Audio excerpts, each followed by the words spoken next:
know exist. It's like a perk in the talk of the sea. Money swallowed like sis. Then I put back to the kid. Got a billion who sang on my head. Let me better put on the road I just spit. I know we got $1 million. The devil that shit ain't not cheaper again. Hello and welcome back, fellow anime lovers, to MangaMuse. I am delighted to have you join us once again in the world of fanfiction and fantasy. This is the first part of What If Deku Enters High School DXD. Special note, this fanfic is written in a masterpiece of Pleiades 1754 on fanfiction.net. Do check and support the author too. Now smash the like, share and subscribe button for more. Also press the bell icon so that you never miss such great parts. Thanks for the introduction. Now let's dive into the world. At a playground, a toddler with green and black unkempt hair was trembling with tears in his eyes. Behind him was another toddler, who had chestnut hair, currently crying and curled up into a ball. "Why are you being so mean, Kaken?" the green-haired boy asked, trembling as he got into a fighting pose. "If you keep on hurting him, I'll stop you myself." Facing him were three boys, one with ash blonde hair, Kaken, who seemed to be the leader, another one who was chubby, and the last one who had brown hair and a purple cap.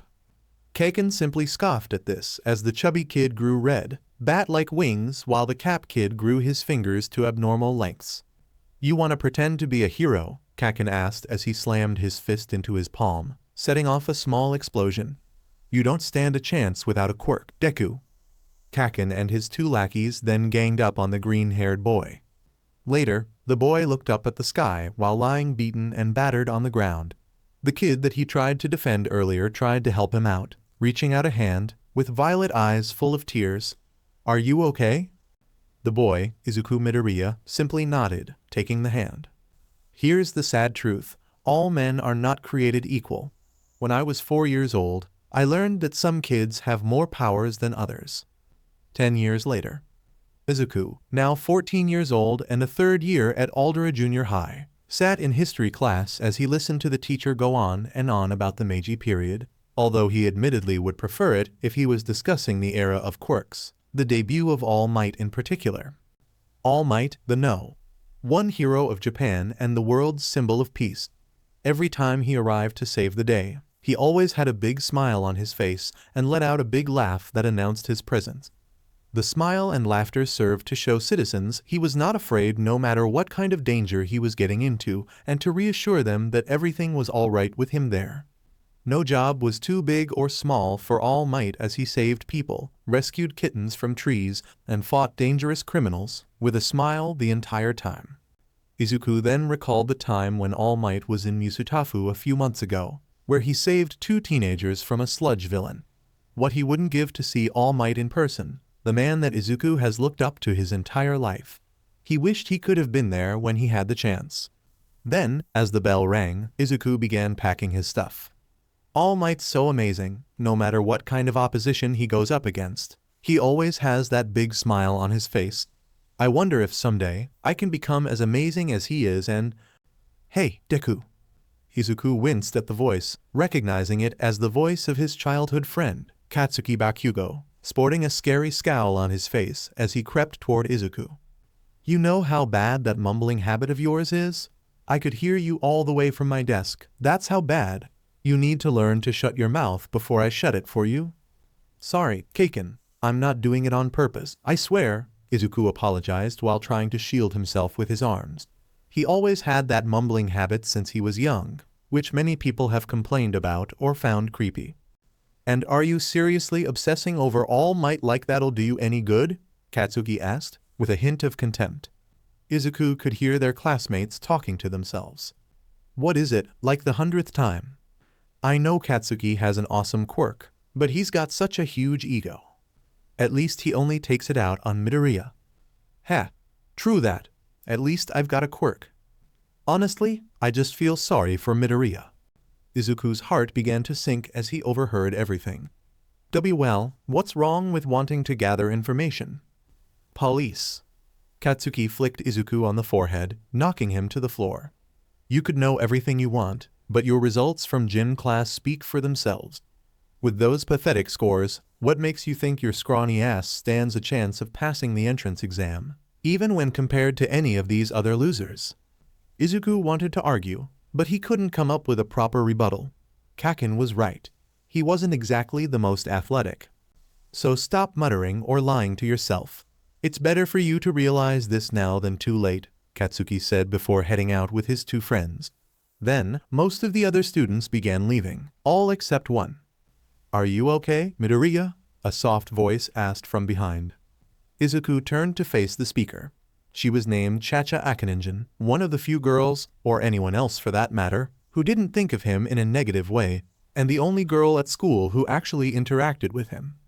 Because of that, she was the only girl he knew he could talk to without getting nervous. She was very cute too, having waist-length blonde hair and brown eyes along with thick long black eyelashes. Her figure was slim and petite, and she had a bust size that made most of the girls jealous. Due to her quirk, she had a rabbit-like appearance, having white fur, along with rabbit ears and tail, which often earned her comparisons with the rabbit hero, Mirko. I'm fine, Akaninjin. Don't worry about me, Izuku reassured while getting up from the floor. Okay, but listen. Don't listen to what Bakugou says, Chacha said, passing Izuku his bag. I'm sure that if an opportunity arises, you'll be an amazing hero like All Might, I know it. Thanks, Akaninjin. Izuku took hold of his bag, and the two left the classroom. She's right. What Kaken says doesn't matter. I'm sure there's a chance even someone like me can be a hero. As Izuku walked home through the streets of Musatafu after school, Izuku thought back to what Katsuki said in the classroom. So what if I'm not athletic? Some heroes rely more on their support items. Rather than speed or brute strength, Snipe relies more on his marksmanship. Yeah, if I just study enough, maybe I can find a way I can put my other skills to use. Izuku stopped and noticed his reflection in a puddle on the sidewalk. But will it really work though? His entire life, Izuku had been told that for a quirkless kid like him, his dream to be a hero would be impossible. Even so, he refused to believe it and did anything he could that might help him reach his dreams. I still refuse to believe it. However, if he wanted any hope of making it past UA's entrance exam, he would need training. But the exam was only in 6 months, and what could he do in that time to prove that his dream was possible? First, I need to get into UA Izuku's side for what felt like the 100th time. Though Kaken might blow a gasket when he finds out. Look, it's All Might. That announcement broke Izuku out of his long pondering, and in haste, he ran ahead, along with several other people, as they all tried to catch a glimpse of the symbol of peace. There he is, Izuku pointed out. In the air, there was All Might, the symbol of peace. He wore his classic blue and red spandex that fit well his impressive muscles. In his arms, he carried a large man with mutant features, most likely a villain, beaten unconscious. The number one hero let out boisterous laughter that bellowed through the air. Izuku's green eyes glittered. One could almost see twinkling stars around him, as his admiration for the pro hero was evident. Awesome. All Might in the flesh, he's so much cooler in person. Careful now, you might start drooling, someone, a girl based on the voice, pointed out with a small chuckle, glancing at Izuku from the side. You're a fan of his, aren't you? Of course. All Might is amazing in every sense of the word, Izuku declared without hesitation, still looking to the sky to watch as the hero continued to jump from building to building, his figure slowly shrinking in the distance. Ever since I was little, I've always wanted to be a hero just like Izuku's grin finally began to disappear, his shoulders and pupils falling as he spoke. Harsh reality quickly evaporated what was left of his energetic stupor. Is something wrong? Izuku turned toward the person talking to him, and immediately froze upon realizing it was a girl. She was a young woman with cyan eyes and very long, flaming red hair with a cowlick, not to mention a voluptuous figure, which included melons that a lot of girls would kill to have. She also wore the standard UA uniform. Izuku's face began to turn the same shade of red as the girl's hair. I'm fine, sorry gotta go, bye, Izuku then ran off. The redhead continued to watch him with interest. Izukumidoriya, Class 3C. Within a small club building at UA's more public school grounds, there was one room that had a very gothic atmosphere. There were some couches surrounding a small table that held a chess set in the middle and a desk table sitting at the end of the room. The redhead from earlier sat at the desk, looking through Izuku's profile in a folder. That's right, a blonde girl with blue eyes said, standing in front of her. I got all the info I could. It probably helps I'm in a neighboring class. Says here he's quirkless, she said, closing the folder and setting it down. There isn't anyone at the school who doesn't know. His classmates, Katsuki Bakugou in particular, bully and belittle him because of that, the only exception being Akaninjin. And Bakugou used to be his friend from what I heard. The redhead, for a brief moment, looked angry before calming down. Even if he's quirkless, I can feel that there's something oddly special about him. I just can't put my finger on it. You mean he has a sacred gear? A petite girl sitting on a couch, eating ice cream, asked. She was rather short, with white hair and hazel eyes. At the front, her hair had 2 long bangs going past her shoulders and several loose bangs hanging over her forehead, while the back had a short bob cut. She also wore a black cat-shaped hair clip on both sides of her hair. Possibly, the redhead answered, folding her arms. For now, we should keep a close eye on him. We don't want to miss our opportunity. Then, another girl came into the room. She had purple eyes and long black hair tied into a ponytail with an orange ribbon, 2 hair strands that resembled antennae and drooped backward, wore a uniform like the redhead, and an athletic and shapely body with breasts even bigger than the redhead's. Butchu, we have another notice for a stray. Hearing this, the redhead put the folder aside to deal with more pressing matters. All right, everyone, we're moving out. Meanwhile, Izuku's mind was still on the encounter with the red-haired student as he approached an overpass. I talked with a girl that's not Akaninjin. I talked with a girl that's not Akaninjin. I talked with a girl that's not Akaninjin. I talked with a girl that's not Akaninjin. I talked with a girl that's not Akaninjin. These 8 words seemed to be the only thought in his mind as he robotically marched forward before finally calming down enough to think properly. With a sigh, Izuku looked up into the sky with the setting sun. After seeing All Might, he lost track of time. Akaninjin is the only person I know who believes in me, but without a quirk. No, I have to believe in myself. And I'll keep smiling, just like him. Izuku then laughed like All Mights as he made his way below the overpass. However, as he walked he didn't notice the presence of another soul. Finally, sustenance bit scrawny but plenty. Izuku froze upon hearing the ominous voice. He looked around his surrounding, but he didn't see anything. However, just when he thought that he was hearing things, he was snatched right out of the air by a claw. The attacker had the upper body of a young woman, but she also had many inhuman features such as compound eyes on bugs such as flies, a sharp, needle-like proboscis of a mosquito's, 4 long segmented legs, and a scorpion tail. A villain? Helpless and trapped in the monster's grasp, Izuku could only say those 2 words. Not only that, something about this villain didn't seem human. Sure, it might be her quirk giving her such a monstrous appearance, but still, Izuku felt like he was staring at some monster that would fit right in a Stephen King novel rather than a human. Haven't eaten, long time, the creature muttered as it stabbed Izuku's stomach with its proboscis. Izuku felt unimaginable pain, nothing like he ever felt before as the creature began injecting him with venom, adding to the pain. My body getting weak, I think I'm dying. No way, this can't be the end, somebody, help. Don't worry, be over soon enough. The monster raised its claw to tear Izuku apart. But before it could, in a flash of red light, the red-haired girl and her companions appeared on the scene. The monster was startled by the new arrivals as it dropped Izuku to the side to confront the new guests. Don't interrupt unless you would rather eaten by me. The white-haired girl was the first to charge at the creature, who tried to impale her with its long scorpion tail. But the white-haired girl managed to catch it barehanded before tugging it hard, throwing the abomination off balance. Then, the blonde girl revealed a longsword and sliced off the stinger from the tail, causing the beast to cry out in pain. Well, this stray was weaker than expected, the black-haired girl commented. Yeah, but at least it makes our job easier. The redhead charged up a ball of dark and red energy in her hands before firing it at the monster, obliterating it completely. Then, the blonde glanced aside, and she blanched when she spotted the injured Izuku. Butchu, over here. Everyone looked over, and they were too horrified by the sight of Izuku's body. In his stomach was the hole made by the beast stabbing him, blood flowing out through the wound and also from his mouth. Oh no! The redhead covered her mouth as she checked the boy's condition. He won't make it at this rate. Even so, I won't let him die. She then took out a red chess piece. Morning is here, morning is here, morning is here, morning is. Izuku groaned as he reached out from under his bed to turn off his all-might alarm clock.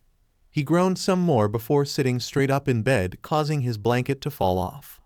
Ugh, what a nightmare, Izuku groaned as he felt his head. He then looked down at his torso and lifted his undershirt, seeing there was no hole in his abdomen. But why did it feel so real? He got out of bed, still feeling drowsy, and he also realized he didn't remember coming home last night. And how and when did I get home? However, he didn't really have much time to think it over as he had to get ready for school. On his way to school, Izuku could feel something was different about himself, the main difference being that the sunlight seemed to drain the energy right out of him. When he got to class, he took his seat and prepared his school notebook. So tired, he groaned. I don't know why, but it's like the sun's draining the life out of me. Is this someone's quirk at work? Also, that dream? I still remember it so vividly. Then, the teacher came in, causing everyone to head to their seats. Maybe class will help me clear my head. While the classes and lectures did help him focus on other things, Izuku was still left with plenty of questions, but not enough answers. And the entire ordeal with the sunlight sapping him of strength did not do him any favors as he sat by himself under the shade of a tree as he dug into the lunch prepared by his mom. I'm starting to think that wasn't a dream, Izuku stated. Then he realized something else. But then what happened?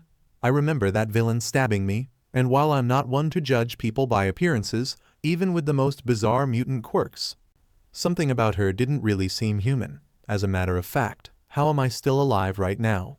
And I think I saw a red light and heard some voices before I lost consciousness. He mumbled on and on about his situation. Later, after school was over, Izuku walked back home, still feeling lethargic under the sun. The sun's still making me feel weird. Should I consider going to a hospital? Izuku asked himself. The sky was already dark with the sun setting on the horizon by the time Izuku made it back to his neighborhood. However, now in the darkness, his body seemed to have the opposite reaction as not only did he feel his strength coming back, his senses also seemed sharper than ever. He could see clearly in the dark, better than in daytime even. In addition, even from a block away, he could accurately hear people's conversations. It's like the reverse of what's been happening to me today. Light makes me weak, but darkness rejuvenates me. What's happening? Before Izuku could go off on another mumble storm, he felt a chill up his spine. Is someone there? Izuku cautiously turned around, and in the direction of the setting sun, he noticed a shapely figure approaching him. It was a woman, apparently a young adult. She was dressed in some sort of leather dominatrix suit, consisting of nothing more than a black bra and panties. She had broad shoulder pads with 3 spikes and black gloves covering her arms, matching with black boots which went up her knees and black straps around her thighs. She was a very attractive woman with flawless pink skin, large breasts, long and smooth black hair that went past her firm butt, and pinkish eyes. Well, looky here. I take my eyes off you for one day, and during that time you just had to go get yourself reincarnated as a devil, she said. Who is this lady? With his guts warning him of danger, Izuku slowly took a step back, or at least, that's what he intended. Instead, he ended up making a leap. I meant to back up a little, not jump. Looking for a way out? The woman asked. Tell me, who is your master? Izuku turned around and ran as fast as he could, not daring to look back. As he ran, he suddenly noticed black feathers falling from the sky and looked up to see the woman flying, supported by a pair of black bird-like wings. She has wings?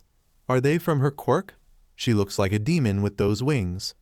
Then, the woman came down to the ground, right in front of Izuku. So let's see. It appears as though your friends and master are nowhere to be found. You show no signs of disappearing, nor any magic circles being deployed. Therefore, I will assume you are nothing but a stray. Is that correct? Then, red light flashed from her hand, forming into a spear. How convenient, since I was planning on killing you anyway. Just makes things a whole lot easier.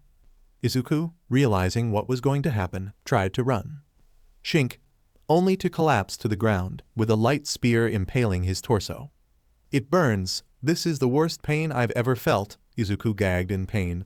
When he touched the spear, his hand felt like it was on fire. Hurts, doesn't it?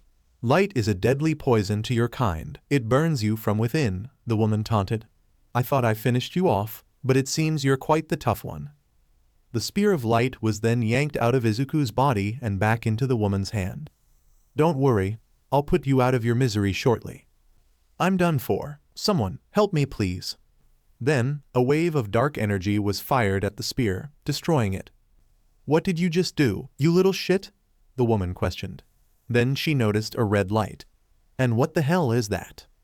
On a red glowing circle, there stood the red-haired Yue, student whom Izuku recognized. Keep your hands off of him, the girl warned. That hair, you're from the House of Gremory, the woman said.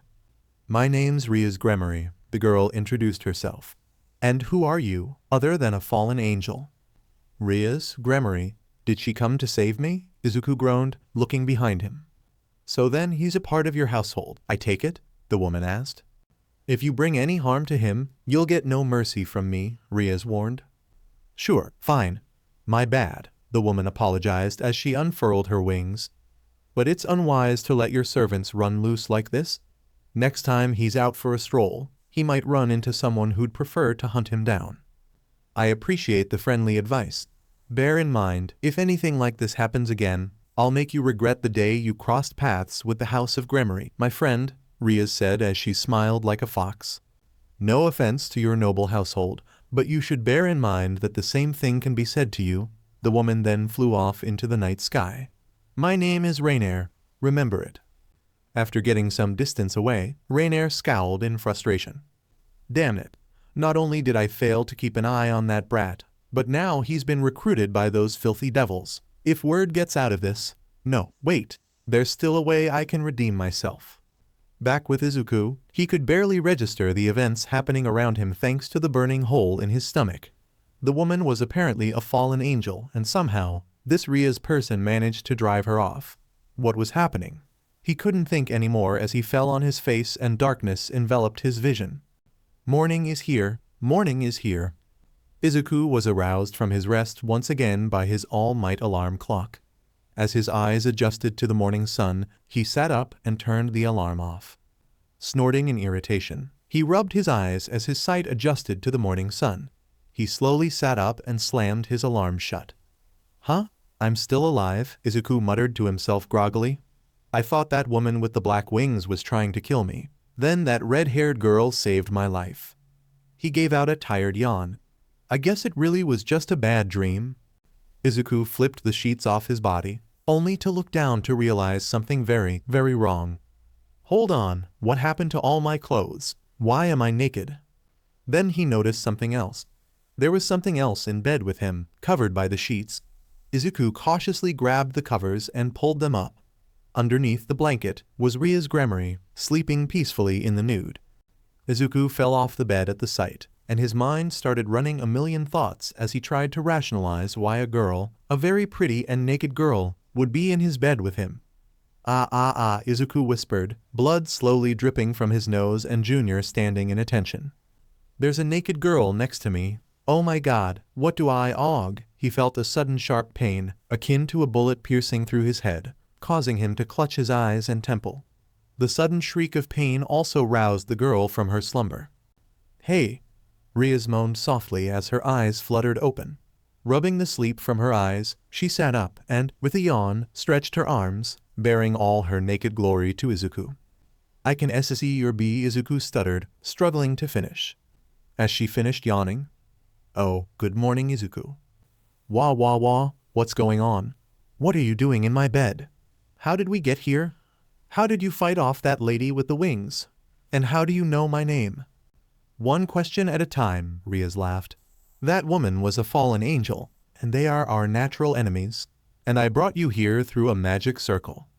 Magic? Izuku asked in disbelief. That's right, Rias replied.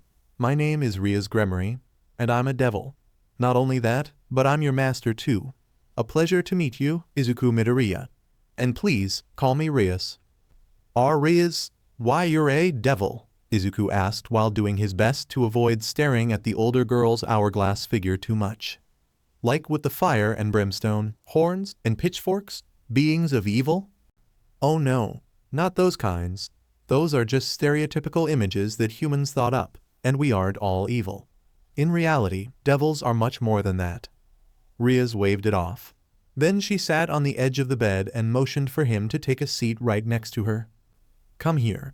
When getting to know your companions, it's best to sit side by side rather than across each other.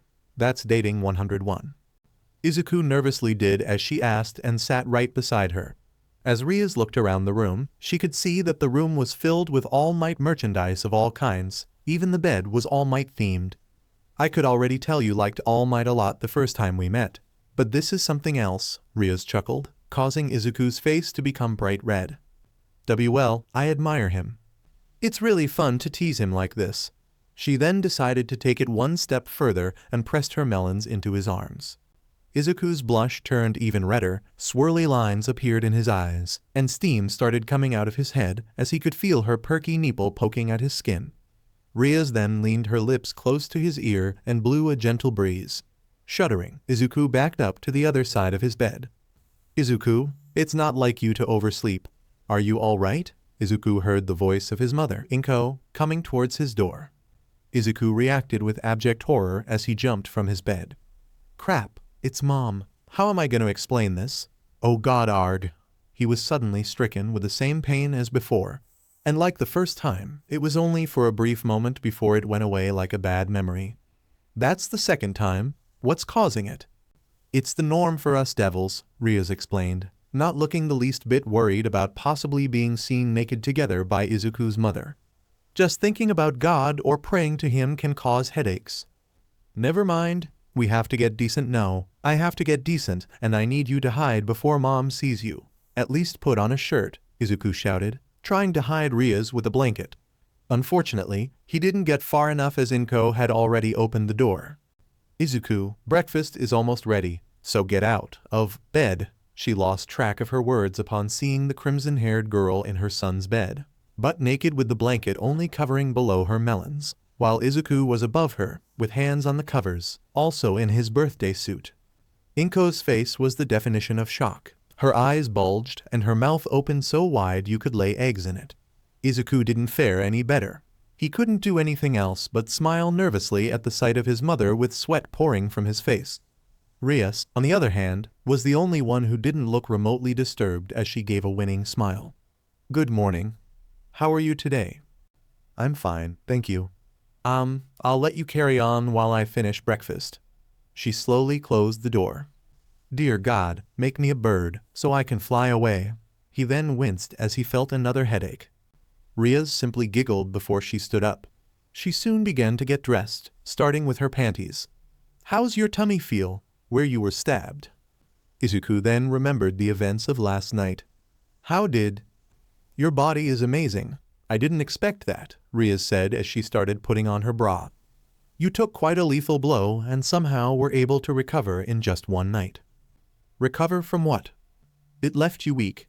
But all you needed was a little magic touch to bring you back, Rias answered. I held you close while I used my magic. It only works if we are undressed. Izuku went lava red once again with steam flowing out. A haughty, almost lustful smirk appeared on Rias's face. And you don't have to worry. We didn't do it. We're still virgins. Why are you doing this? Because teasing you is so much fun. The walk to Aldera today was different from his usual walk, in a way that was particularly embarrassing for Izuku.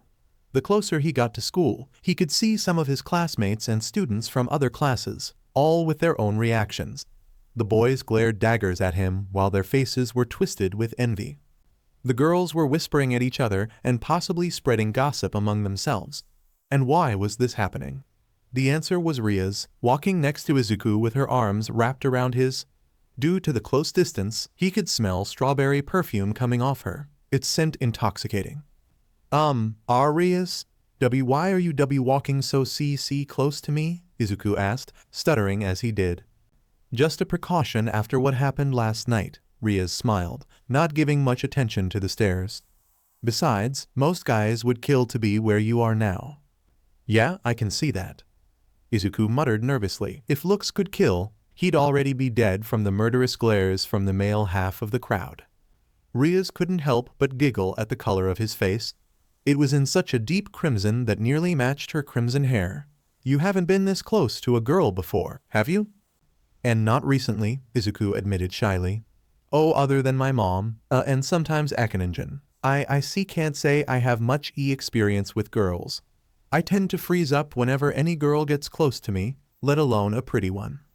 "Oh, really?" Rias teased cheerfully. "So you think I'm pretty?" "Well, don't a lot of people do?" Izuku stuttered. He was still red in the face and Rias was getting amusement from every second of it. "Well, your mother seemed to think so. She's a rather sweet woman," Rias replied. Izuku didn't give a response as his face became somewhat uncertain. Instead, his mind wandered back to how breakfast went. Flashback. "Izuku, I'm so happy. You finally brought a friend over, and it's a girl," Inko cried as she hugged her son, squeezing him tight, tears of happiness flying from her eyes like fountains. "I can't believe this is happening. My baby boy brought over a girl to visit, and a very cute one too. Oh Izuku, I'm so happy for you. You're growing up so fast." "Mom, please," Izuku pleaded, trying to escape from the smothering of his mother. "Not in front of Rias." "Oh, you," Inko smiled, letting go of her son and wiping away her tears. "Don't be so shy. It's natural for boys your age to do this, and that with a girl like her. Me and Hisashi didn't do it until we were in high school, but you get my drift." She giggled as her face became flushed. "It was fun to have him underneath me in the sack." "Mom, TMI," Izuku protested, his face red. "So, Reyes was it?" Inko asked, turning to the other woman at the table. "Sorry for being like that. It's been so long since my son brought anyone home, and I got a little emotional. Please, don't mind me." "It's fine, Mrs. Midoriya," Rias assured, having enjoyed the emotional woman's show. "Oh, there's no need to be so formal, dear. You can call me Inko if you want," Inko insisted. "And pardon me for asking, but are you a UA student?" "Yes, ma'am," Rias confirmed. "I'm currently a first year in the General Studies course." "Oh, that's nice," Inko said. "So Rias, how did you and my son meet?" Rias then explained how she had met him while watching All Might carry off some villain and how Izuku looked excited and started talking about how amazing All Might was and how he wanted to be a hero too until he got a look at who he was talking to and then ran off in a hurry. And as for why she was there, it was because they met and stayed a little later than anticipated, so they just came home together. Izuku had to admit that was a nice save. He wasn't sure how he would explain the events of yesterday to his mother. "So that's the case," Inko nodded. "Just promise that you'll keep my son safe." "I'll do what I can, Miss Inko," Rias promised her. End flashback. "Thanks for stopping Mom from making a fuss about." "Yeah, no," Izuku said. He was grateful that Rias changed Inko's memories of seeing them naked, but he wasn't sure he liked that she did it. Rias giggled at that as they arrived at Izuku's school, where the stares intensified and gossip had already begun spreading. "OMG, who is that with Midoriya? No way, is that a UA student? Are they dating? Really? Are they dating? Why would a UA student date a quirkless loser like him? But they do look pretty cute together, like a big sister and little brother combo. Wah, so cute. Damn you, Midoriya, gah." "Let the gossip games begin," Izuku groaned. "Come on, don't be so down. At least one thing's true," Rias grinned at him with a glint in her eyes. Izuku could swear he noticed a mischievous fang in her smile, though he still couldn't help himself from being enchanted. Maybe it was just part of her charm. "We do look pretty cute together." Pleases stop teasing at me," Izuku stammered as he looked away in shyness. "You're adorable," she said playfully, poking him on the cheek. "Anyway, I'm heading over to UA. I'll send you someone to fetch you later." "Fetch me. Okay, where should I wait?" Izuku asked. "Just wait in your class. See you later." She gave a ladylike wave and a wink before turning around to walk away from Aldera Junior High, making sure to put an extra swing in her steps.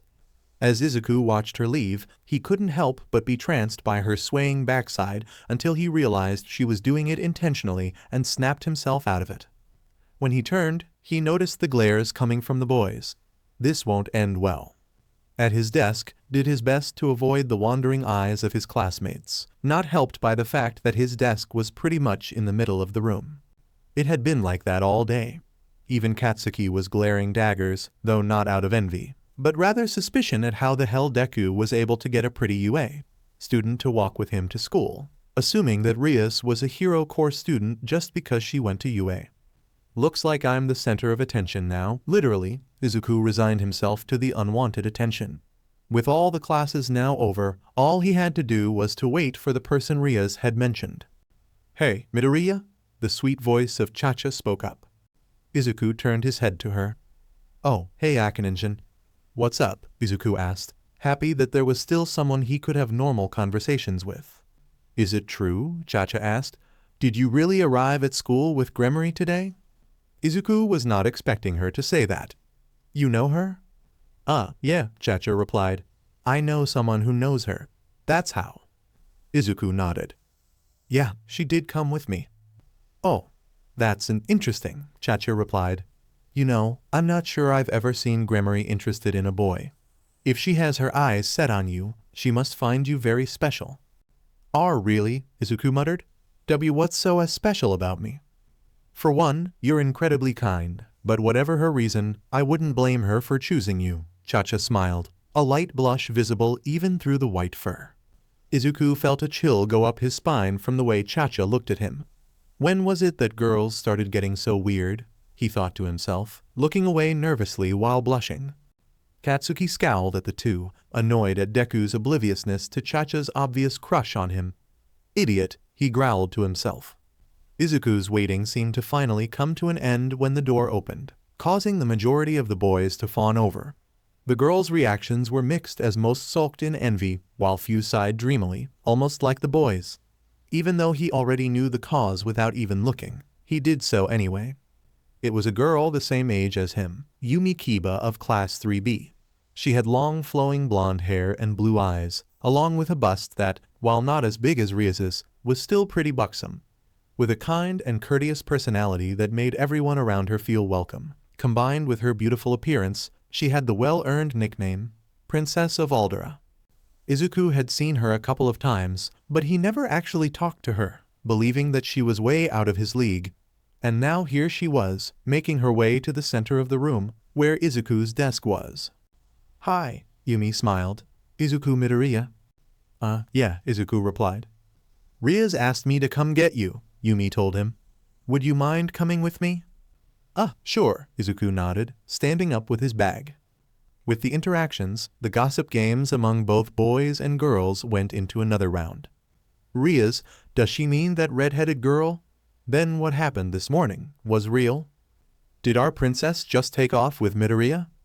Why would she go with that guy? Is it me, or do they look like they make a good couple? Kaya, Kiba x Midoriya. That's so cute." Meanwhile, Katsuki watched the two leave. Unlike the other boys, he didn't have any hots for Yumi. He was too focused on getting into UA, along with a general lack of interest in romance. Even so, he still found it bizarre that the prettiest girl in school would talk with a nerd like Deku. After some walking with a train ride in between, the two started to approach the UA campus. "Wait, we're heading to UA?" Izuku asked. "Our destination is one of the more public buildings, to be specific," Yumi explained. Izuku had heard that most of UA's campus was not open to the public, but there were some areas open to the public, like the clubs hosted by the General Studies course. Izuku naturally started getting nervous at his sudden notice first trip to UA. When they eventually reached their destination, a two-story building that looked like it was straight out of a horror movie, he began to sweat a little. There was a sign above the front door that read, "Occult Research Club." "Rias will explain everything. Come on." Yumi opened the door and held it open for Izuku. "We mustn't keep her waiting," Yumi urged him. Izuku nodded and followed Yumi inside. The inside, unlike the outside, was rather nice. Old Gothic-style furniture and marble floors gave it a rather nice touch. But still, the room could use better lighting as the inside was practically a horror movie set. "And here we are," Yumi said, opening the last door in the hall. Izuku stepped inside and looked around the room. Looking around, he could see the furniture set up together orderly. There was even a pentagram in a corner and a few paintings hanging on the wall. Sitting on one of the sofas was the young white-haired girl, likely a year younger than Izuku at least, quietly munching on a pastry. "Kaneko," Yumi said, grabbing the shorter girl's attention. "I'm sure you already know about Midoriya." Kaneko turned her eyes to Izuku and studied him silently. Hi," Izuku greeted quietly. Kaneko simply gave a curt nod before going back to eating her sweets. "You'll get used to it," Yumi told him. "Kaneko doesn't really get along with new people much till she knows them better." "Sure. Whatever you say," Izuku nodded. "At the moment, we're not officially recognized as a club yet.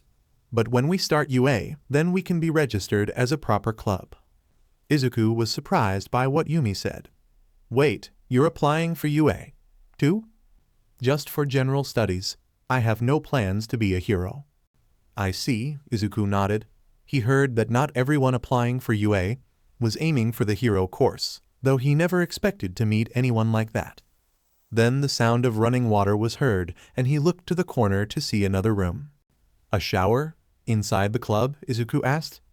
"That would be Rias," Yumi told him. "She's a stickler for cleanliness." "But right in the clubroom? That's not even hers yet." "Well, Butchu wouldn't settle for anything less." The black-haired girl walked out of the bathroom. "You're the new guy, huh? I'm Akino Himejima. It's nice to meet you."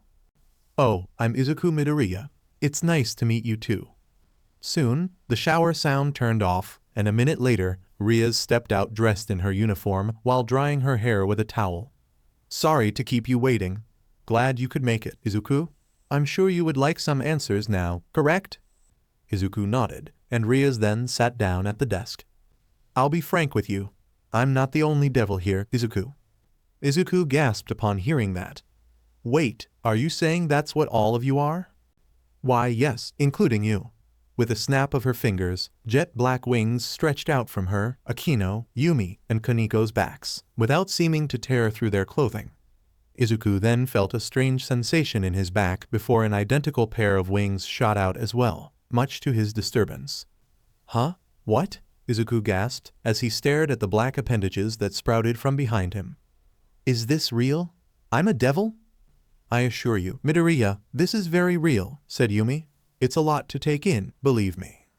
"I'll continue," Rias said, folding her arms. "The truth is, it's not just humans, devils, along with angels and fallen angels, and even other supernatural beings, call this world their home. There are the benevolent and the others that are not. We devils grant power to humans for a price we both agree on and then seal with a pact. The fallen angels use humans as tools to wipe us devils out. And of course, there are the pure angels who are sent down by God to defeat both us and the fallen angels. So we're constantly defending ourselves from both sides." Izuku blinked a few more times. "You're right, Kiba. This is a lot to take in. Angels, fallen angels, devils. They were all real? And now he was a devil too. What did this all mean? How did he get roped all into this?" Questions went through Izuku's head as he sat on one of the sofas in the orc room. "What does this have to do with me?" "Let's backtrack. Remember that monster you encountered?" Rias asked, to his surprise. He remembered that monstrous villain that stabbed him and caused him great pain. "That wasn't some random villain, it was a stray devil." "Stray devil? I remember that winged woman calling me a stray and trying to kill me because of it. What does that mean?" Izuku asked. "Stray devils start out as devil servants," Yumi started. "Once in a while, a servant rebels and kills their master to gain freedom. Considering she turned me into a devil without my say in it, I can see one reason why," Izuku thought to himself. "Those monsters are pure evil. Consumed by their own selfish desires, they wantonly devour any human unfortunate enough to wander into their turf. You were one of the unfortunate victims," Rias said the last part with a bit of remorse in her eyes. "You were beyond saving by normal means, and the only way was to turn you into a devil. I was planning on approaching you normally and offering you a choice, but I ended up taking that right away from you. I'm sorry for that." It's okay. It's not your fault. I mean, it's not like any of us knew there would be a stray, right?" Izuku tried to rationalize. "Thank you," Rias thanked. "Anyway, it's not just stray devils, there are also fallen angels, stray priests, and demon slayers. They kill humans who come into contact with us, believing them to be tainted. They are especially dangerous to us because their powers are supported by the prayer of God. This city has been put under my protection, and it's my job to keep any more tragedies from happening. So then, you're like Musutafu's secret warriors? Izuku asked. You could say that, Yumi nodded. Continuing the story, Rainier, the fallen angel from yesterday, Rias continued. Yeah, how she tried to kill me and all, but I also heard her saying that it was convenient, and something about taking her eyes off me. Do you have any idea what she could mean by that? Izuku asked. My guess is that she was sent over to observe you. Perhaps you have a sacred gear that the Fallens might have considered to be a threat, Rias guessed. Sacred gear? What is that? Also known as God's artifacts, sacred gears are basically items with very intense and unique powers that are found in a rare few, Akino answered. You could say they're like very special quirks. In fact, the only people I know of who have possessed it are historical figures. Like, for example, King Arthur Pendragon, Joan of Arc, Hercules, Beowulf, Sinbad the Sailor, Guan Yu, etc., Rias added. Those are all legendary heroes from various stories all over the world, Izuku realized.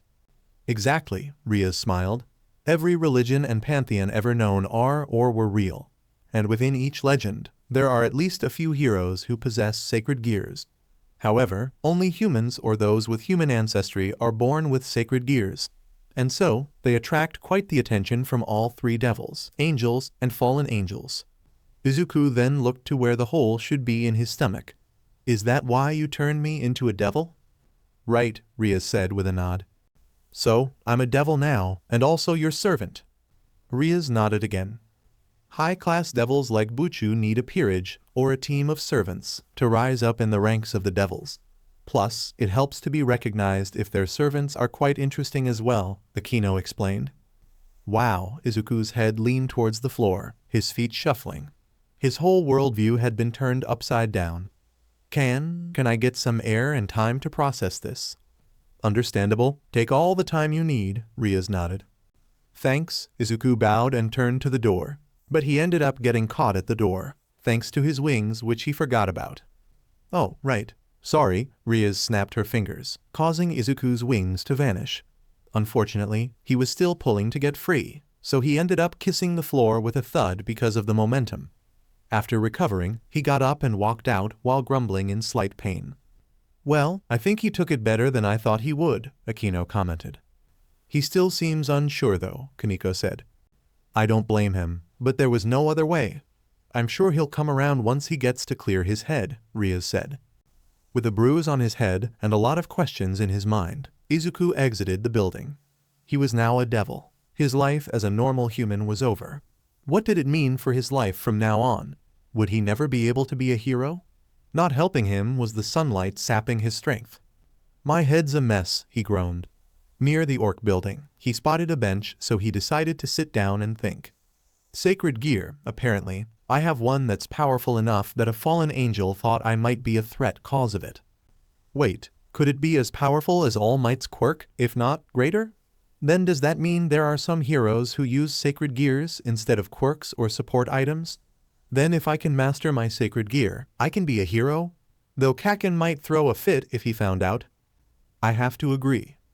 Gah, Izuku looked up and saw Rias standing nearby, a slight look of amusement on her face. How long have you been there? Long enough, she replied. Was that one of your famous mumble sessions? Yeah, where did you hear? From Yumi. Rias then sat down next to him. I take it your head's still fuzzy.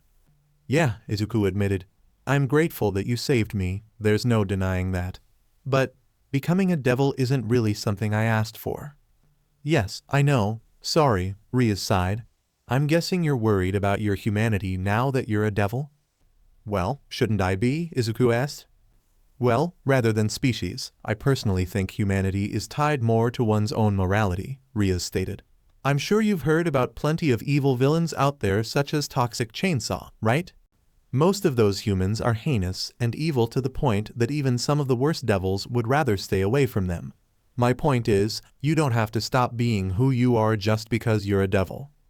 In other words, I'm not any different from any other human. Just the wings on my back and aversion to light, Izuku questioned.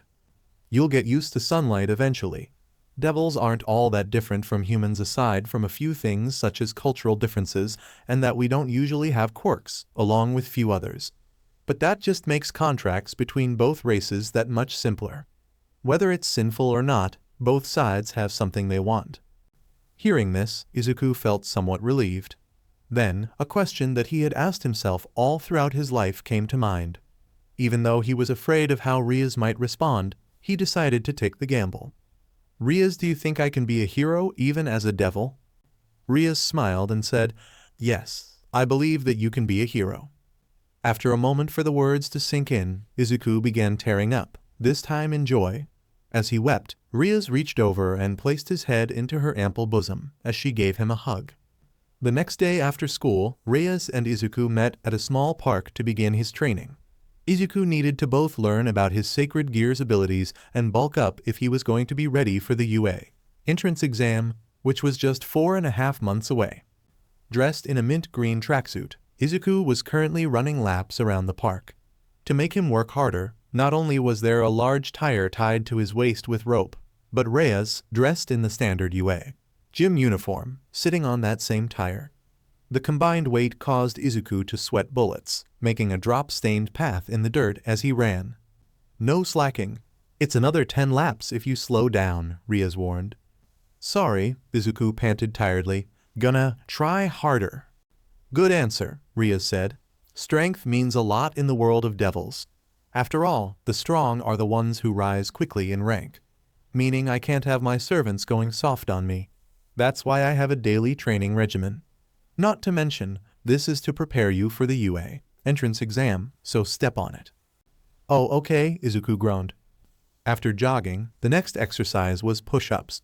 Even with his sore muscles, it wouldn't have been too problematic, but having to do 100, along with Rias sitting on his back really added to the pressure. She wasn't heavy, of course, but having someone sit on top of you while you were doing push-ups just made things harder. 64. Remind me again 65. Why you're 66? On my back, Izuku asked, his voice wheezing in the midst of his push-ups. You need to increase your stamina, Rias explained plainly.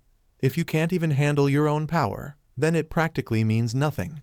If your base physical stamina is stronger, you can make your abilities more powerful. Otherwise, magic and demonic power could wear down an unfit body. Right stamina 69, fit body 70, understood 71. I'm guessing you've improved if you can talk while doing push-ups, Rias said, a sly look appearing on her face. Maybe we can go another 100. Please, no, Izuku quickly shouted. Then come on, go faster. All right, 75. She's enjoying this a little too much. Izuku's muscles were pulsing and aching by the time he finally reached 100. He could only silently groan, wishing he could crawl back into his bed as he lay face first on the ground in exhaustion. Good job, Rias congratulated. You finished within the time limit. Impressive.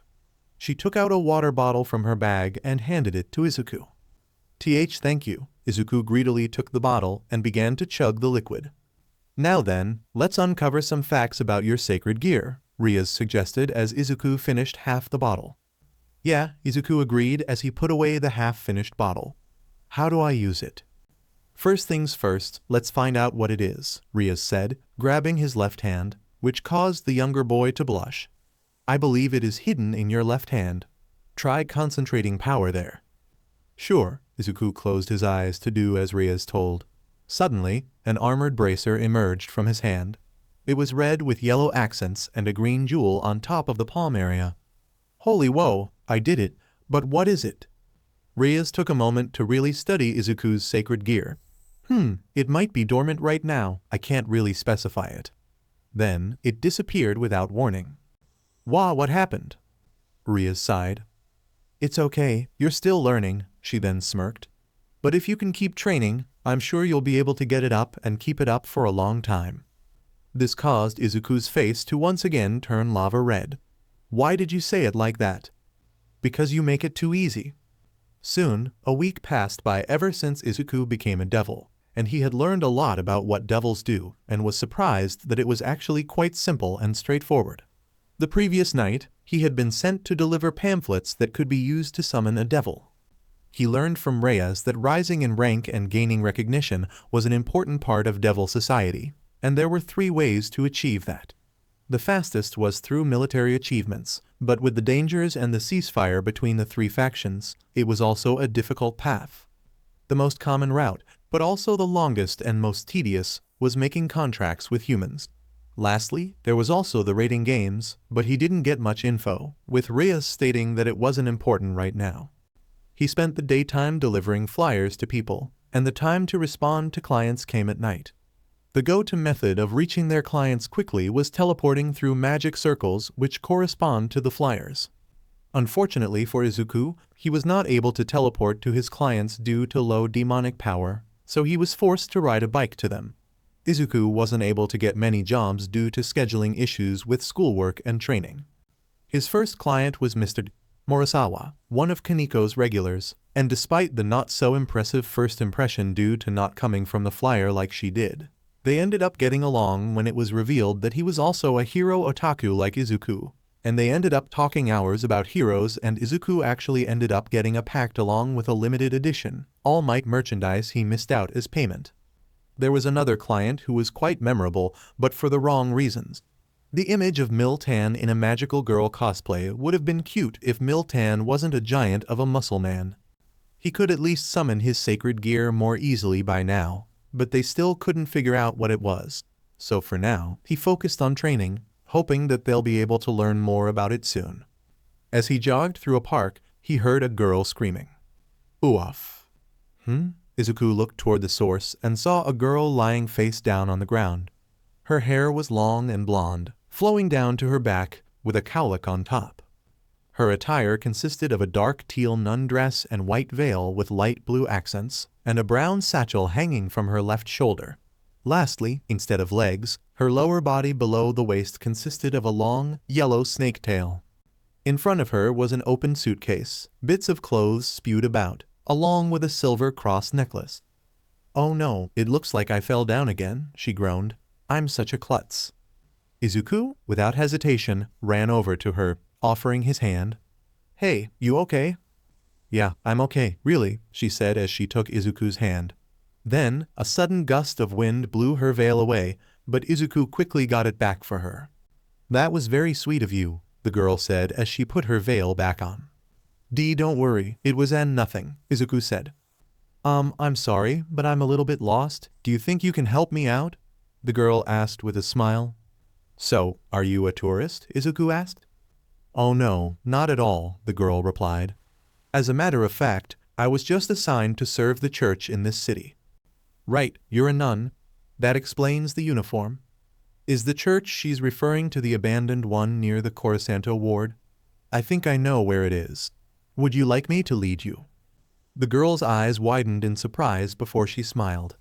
"Really? I'm so glad I ran into someone kind like you. It must be an act of God's divine grace," she said, making a sign of the cross with her hand.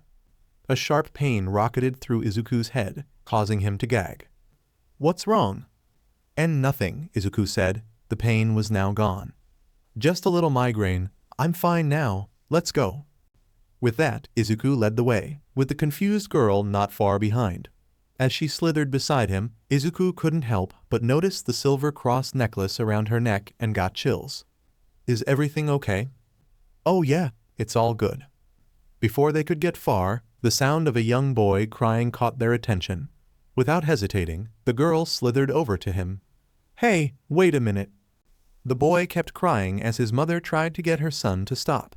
A cut on his knee was the cause of the boy's distress. "A big boy like you shouldn't cry over a scrape. Don't worry, you're gonna be fine," the girl reassured as she placed her hands over the boy's knee, and 2 small, silver rings with a light green gem appeared on her middle fingers. Then, a light green glow appeared over the boy's knee. Izuku's arms suddenly began to ache. Izuku, the boy, and the mother's eyes widened as the cut disappeared along with the glow. "Yes, see, there's no reason for you to cry at all. You're just fine," said the girl. Indeed, the boy's knee was completely healed. "Oh, wow. Thanks, miss," the boy said as he got back up. "Yes, thank you. That's an amazing quirk you've got, young lady, the boy's mother said. All done now, sorry, the girl said to Izuku. Then, the boy and his mother left, waving goodbye and thanking her while doing so. So that's your quirk? Izuku asked. Oh, no, that wasn't a quirk, she replied. It's actually a miraculous power to heal granted to me by God. Truly, it's wonderful. Izuku realized the only thing that light could have been, a sacred gear. She has a sacred gear, too? Is that why my hand ached like that? He looked at his left hand, which held his own sacred gear. She's able to both freely summon it and use its power. Right now, I can only summon mine for about 10 minutes, and even then I still don't know what it can do. Then he noticed that she seemed a little down when she said the last part. Clenching his fist, Izuku and the girl continued on their way to the church. So alright folks, that's all for today. Stay tuned for part 2. Do subscribe, like and share for more such videos. Also check out the story and author Pleiades 1754 on fanfiction.net. Press the bell icon to be notified first on release. See you in the next video. Till then, goodbye.